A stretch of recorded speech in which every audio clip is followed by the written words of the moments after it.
So, what I thought we would talk about today is creating the raise rubrics. And if you don't know what that means, no big deal. We'll get into that. I've always believed that raises should be merit-based and doled out fairly, but we all know that that is not how it works in vet med. I think it's time to start granting wages on a whim, especially as wages are getting higher and higher. And like, how are we going to afford these things? And we've topped out so many of our employees already. I think for today's discussion, we're not talking about cost of living adjustments, anything like that you do routinely. And I'm going to assume that your staff is already paid fairly, so we don't need to like bump them up to speed. I think often we grant employee raises on anniversaries or out of desperation when someone threatens to quit.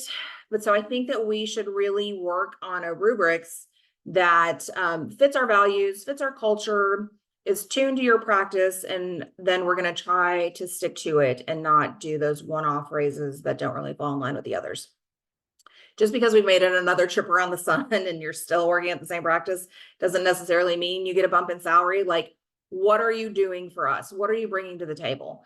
And so I think that the point for today is really to be consistent and to be fair. And I know that's something that sometimes we struggle with. So why should we use a raise rubrics? I think transparency of a raise rubrics provides clear criteria and expectations for performances and achievements. Like, we're no longer guessing. This ensures that team members understand what's required of the raise, right? Like, I know I need to fill these buckets in order to get that raise. And it reduces any sort of confusion or any sort of negative feelings of like favoritism or anything like that. Fairness, which is kind of along the same lines. We're basing the raise on the evaluation, and we're evaluating all of the team the same way. We're going to have consistent criteria. This is no longer going to be, you're my best friend, you've been here 10 years, you are the squeaky wheel, and I just want to make you be quiet, those kind of things. So we're going to promote the fairness and equality in the raise application process, which I think we can all appreciate. It should apply to us too as well, right? Motivation. So clear criteria for raises can motivate your team members. They want to excel in their roles, right? They want to get that raise. They want to get the full amount that they think is due to them. So we want them to continuously strive for improvement. We don't want to just being there is no longer enough.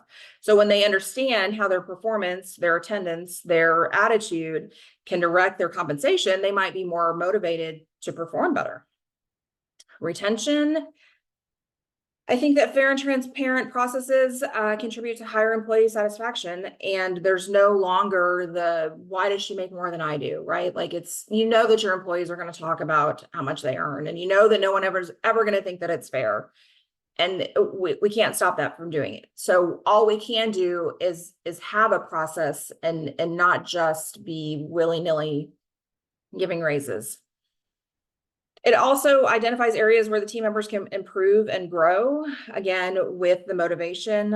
If we tie CE or some sort of reading a book, learning a new skill, if we tie that into our raise rubrics, then I think it can go a long way in career satisfaction, career advancement. You have an assistant that wants to become a technician, like, let's talk about that. So that's something that we can include in the rubrics as well. So what is a rubrics? Great question, right? I mean, I feel like it's one of those buzzwords that we're all talking about now and no one really knows what it is.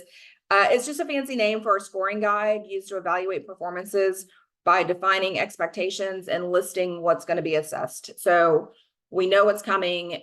We know what we're looking for. We know which boxes we need to check. So no surprises. And I think before we jump into designing our rubrics, we really need to lay a solid foundation of what that's going to look like. We need to determine the categories we're going to rate on, the percentage of total employees in each rating category, and what our budget and salary ranges are for each position. So we should have a cap on things, right? Like, maybe your technicians can't earn more than $35 an hour, and your vet assistants need to be between 16 and 20. Like, we should have some sort of parameters that we're working within. And that should be known to your staff as well, so that if they are at the low end, they know what they can get to. Also, so for your budget's sake, you need to know, if I've got 25 technicians, man, if they can all or potentially earn $30 an hour, like that's a lot of money. So we've got to figure out how to work prices into things like that. So we're trying to keep employee costs around 40% of our total revenue. If you need help with that, we're here. The GPA tax managers are here for guidance. If you're here for, we also have a fun tool that shows you for your specific area what the highs and lows are for veterinary employees based on longevity and skill set and things like that. So those are things that we can share with you as well. I think it's also a perfect opportunity to revisit your job descriptions. We're going to make sure that they're up to date, that the expectations are clearly outlined, because we're going to use those job descriptions to determine the job functions that we're evaluating on. So like if you have a CSR and in the CSR job description, it says employees should use common medical terminology. But you have the CSR that's standing in front of you asking for a raise, and they're still writing pussy on all of their intake forms, they might not be performing to their full potential, right? So they might be a great employee, they show up on time, but like if this is one of the things that we're measuring on, they might get dinged in that category. We should take that into account.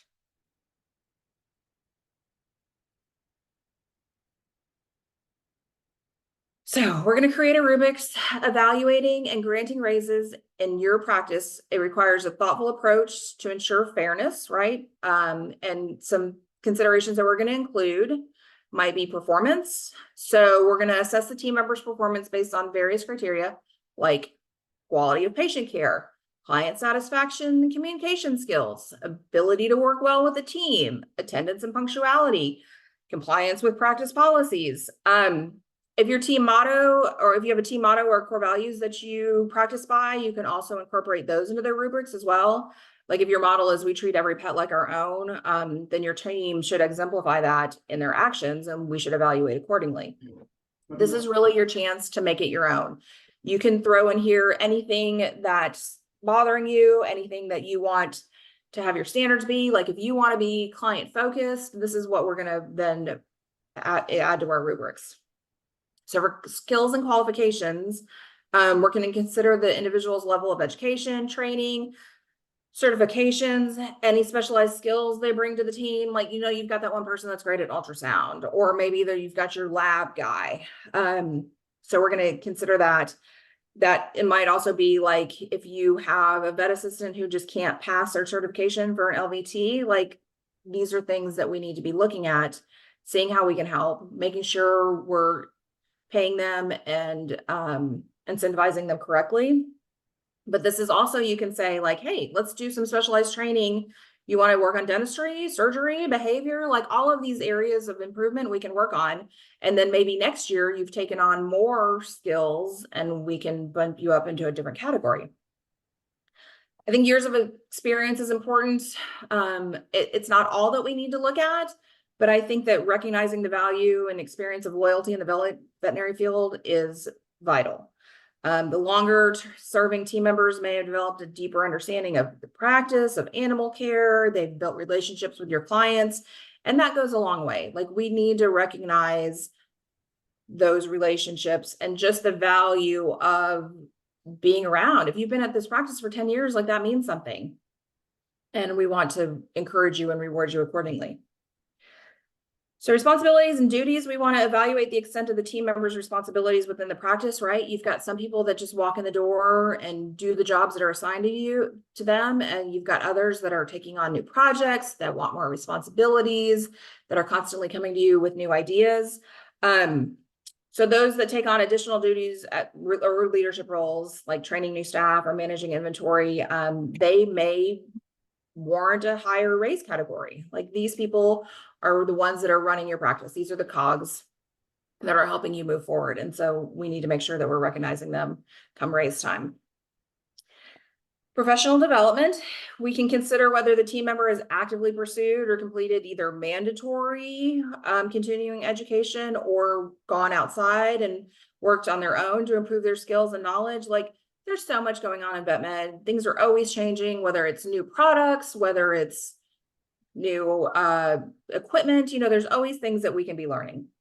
And whether by attending conferences, there's a wealth of blogs and podcasts, there's all those things out there. And if you listen to one and you get a little nugget, you come back and you share it with the group, and that's bettering all of us. So we want to encourage those workshops, the online courses, all of those things. And so maybe those people might be motivated not only by the raise, but like once you top out, maybe they get a higher continuing education budget, something like that, that we can play with to really still keep them motivated.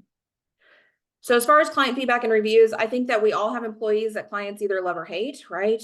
Some people just aren't people, but we still keep them around because they've got a good skill set, but sometimes they just rub people the wrong way. So this is the time that you can incorporate feedback from clients, whether it's a mention in an online survey or an online review or direct communication of like, whoa, she always seems so grumpy, or she always seems so lovely. Like she remembers my kids' names and, you know, she carried the food out to my car for me. There's all sorts of ways that we should be kind of mentally ticking these boxes of, oh, Susie's really friendly. The clients love her, that kind of thing.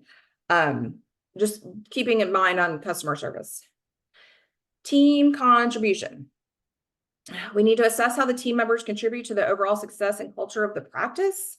This includes their willingness to collaborate, how they support their colleagues, if they contributing ideas to the workflow. Just because we've always done something some way doesn't mean we can't work on that. But like, I want my team to be invested, and somebody who's coming to me with ideas clearly cares about doing things better. Maybe it's not my way, but that's fine. Like I want people to care about their job, and that's how it comes through.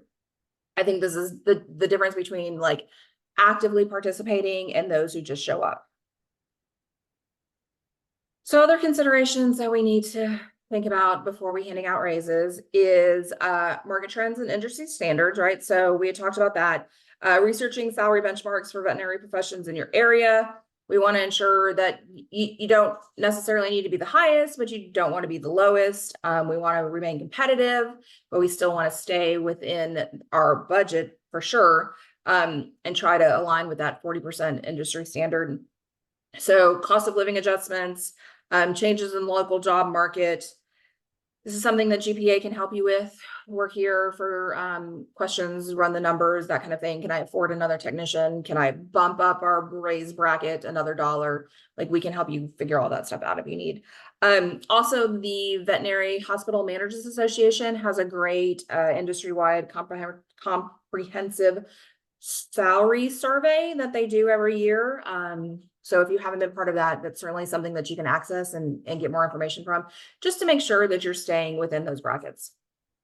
And then financial performance of the clinic. Like, oh, this is a hard one, but we need to take account how well we're doing as a business and be able, can we give raises? Can we afford to give raises to our team members? I think we need to look at revenue growth. We need to look at profitability. We need to look at budget constraints. Maybe this year we give out 50% raises instead of $1 raises. Like, I think that we kind of inflated salaries so quickly during COVID.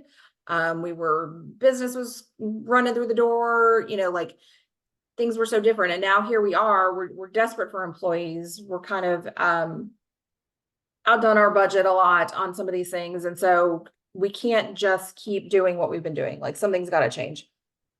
If, and sometimes this happens, like we have to have a raise freeze.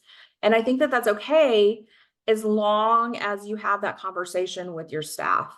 It's not always you're not always able to provide raises, and maybe you can do something to like bridge the gap in between. But I think that you need to have a conversation so that people aren't expecting it as they have been. If we've been doing it year over year, that's definitely something that we need to bring to their attention. It's not personal. This is just something that we need to work on. I'd be honest with them. I'd acknowledge their hard work. I'd thank them, you know, for their continued loyalty. I explain we're under a raise freeze and that, you know, these are the things we need to do. We need to stop missing charges. We need to encourage more blood work, like give them some goals so that we can reach the place that we need to be able to share the raises. And I'd say like, we're going to check back in, you know, in 3 months and see where we are. And so that way you don't leave them hanging and they haven't been forgotten. And we're acknowledging like, this is a group effort. Like we all I'd love to pay you more, but in order to pay you more, we have to get more money in the door. And these are the ways that we can do it working together. So, if you're on a raise freeze, I think that that's totally acceptable. You just need to keep updating the staff and not, this isn't like a weekly thing, but like every once in a while check in and say like, hey, this was our goal and we're halfway there. Keep up the good work. Can't wait till we can hand out raises again. So, Can I ask a quick question? yes, of course. So when we're talking about the 40% benchmark, I assume that includes all the benefits, like where we pay 100% of health insurance. Is that in that 40%? It should be, yeah. Okay. Okay. Yeah, I'm sorry. So usually like taxes are like 3% or taxes, so you can account for that. And then it depends on your benefit package.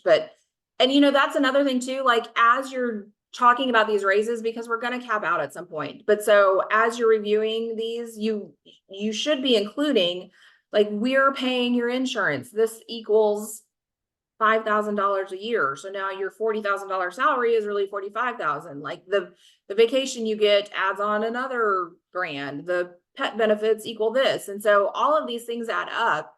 And so maybe we can't give you another dollar, but look what we are providing you. I think that's really important. Okay. So the math and all of this, how does it work?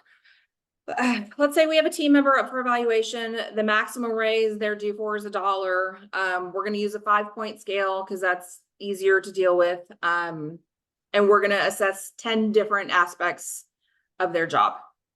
So we're going to review the employee, the lead technician and the manager and the doctor are going to sit and they're going to fairly answer the questions about where, do they always, sometimes, never, maybe, those kind of things. And so we're going to add up all these points to see what they've earned on the point scale. So if we've got the 10 questions at 5 points each, 50 points is the maximum you can earn. So if you earn 50 points, you get that full dollar raise. You make 25 points, you'd get a 50% raise, which would be 50% of the raise available. So 50 cents. So it just makes it so that we're not like giving them all 5s because we feel guilty. If we can really just take the emotion out of it and leave it up to the math, then it's not up to us. Like the employees know what they need to do to earn the raise. And then we're just seeing where they land in the rubrics. It really should ease a lot of the unfairness and the tensions, and then help motivate your employees to get to that high point. So I think by incorporating these considerations, we remain transparent and fair.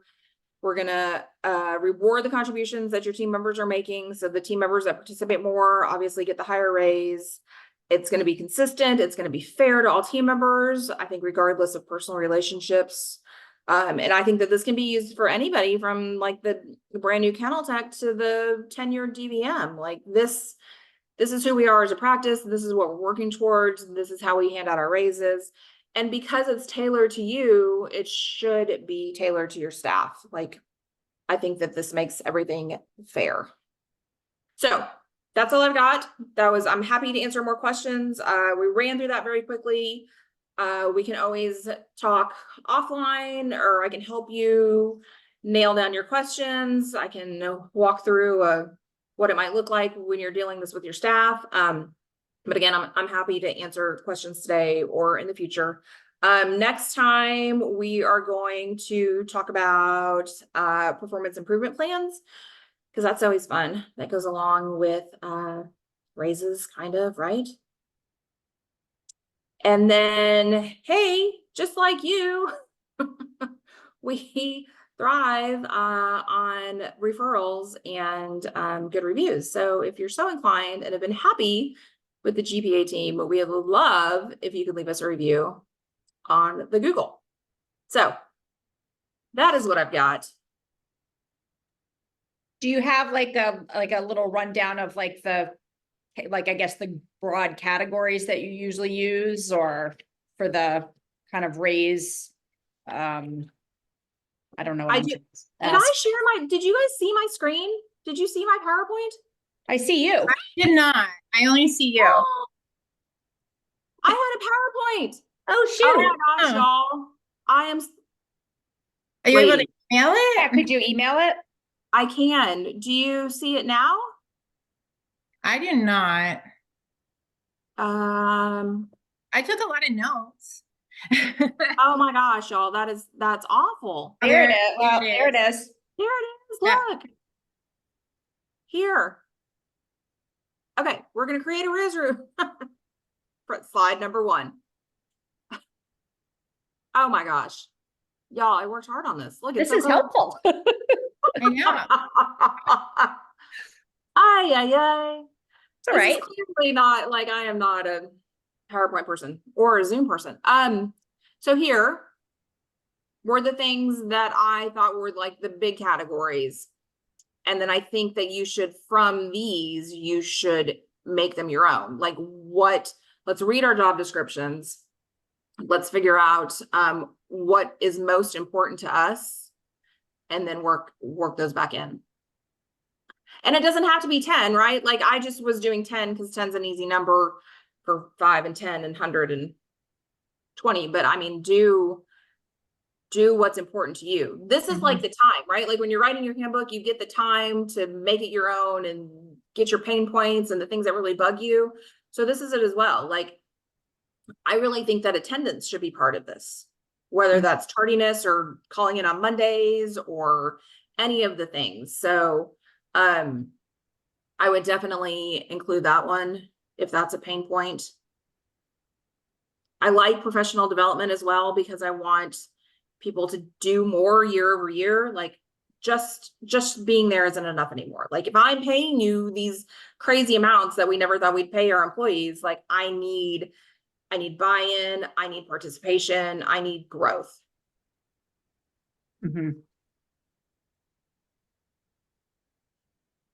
Perfect.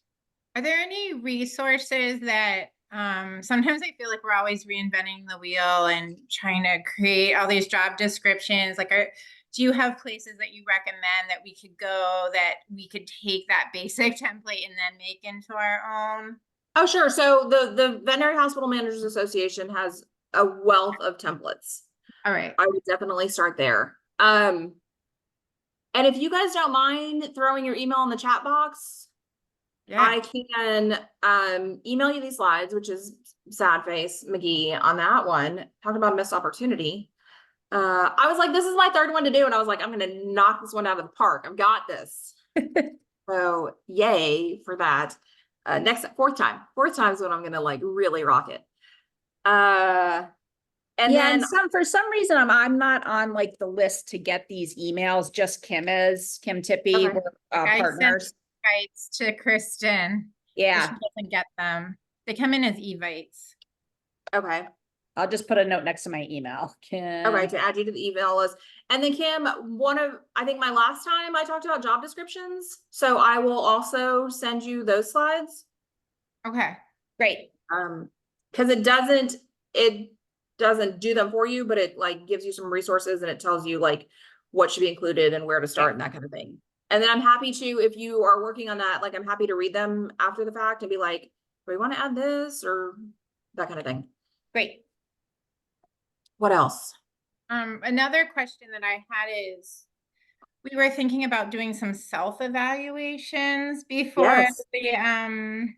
the meetings. So how does that come into all of this? I love it. I think that it's an excellent talking point. That's how I would always do it. I would give them the self-evaluation, which also is honestly like kind of puts the ball back in their court because sometimes people would never get it back to me and I'd be like, look, this is the first step. And if you can't do this, then like your raise review is not high on my priority list. So I'm happy to share mine with you. Sorry, taking notes.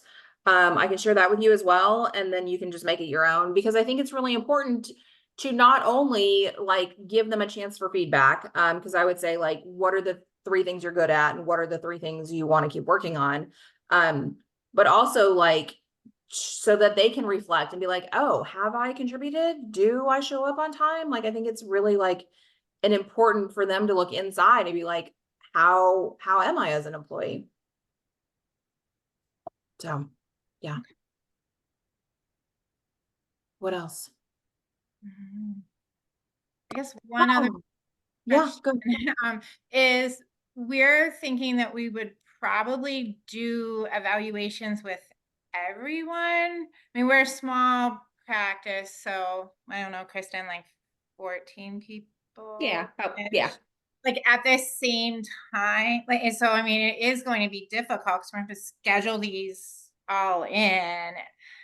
Versus, is that what most people do? Versus do other people tend to kind of spread them throughout the year based on when people were hired?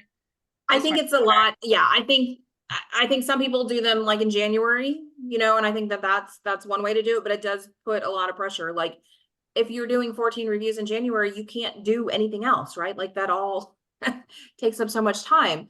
I'm a big fan of anniversaries because that's kind of when they got their pay scale to begin with. Mhm. So like, you know, if I start in November and then I get a thing in January, like that doesn't make sense. So for your sanity, I think, and for fairness of the process, I would do it on anniversaries. And if they're like if they, so for me, like I would hire somebody on and have like a 90-day probationary period. And sometimes at the end of the 90 days, they would get a bump. Like I brought you on and you say you have all these skills, but like, let's prove it in these next 90 days. So like if I bumped them up at the end of the 90 days, then that became not the higher anniversary, but that became the salary anniversary. And I would use that. So they're that way, they're not like on a 9-month rotation. They're still staying on that 12-month rotation. Okay.